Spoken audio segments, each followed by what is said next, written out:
quelqu'un qui surconsomme, qu'est-ce qu'il doit faire pour faire la paix avec le fait de consommer moins? Ce qui est dur dans la société où ce qu'on vit en ce moment, là, c'est qu'on veut tout avoir. Puis tout est dans le tout de suite et maintenant.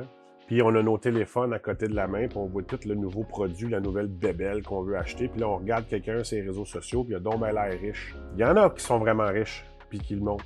Mais il y en a d'autres que c'est pas le bébel. Ils sont à côté d'une Lamborghini, c'est pas la leur. Ils sont dans un gros domaine, c'est pas eux autres. Ils sont sur un gros bateau, c'est pas eux autres. C'est pas eux qui détiennent. Mais toi, ton cerveau pense que c'est ça la normalité, que tout le monde a ça. Parce que c'est ce qui a été montré sur les réseaux sociaux. Puis je parle autant aux jeunes qu'aux adultes. Là.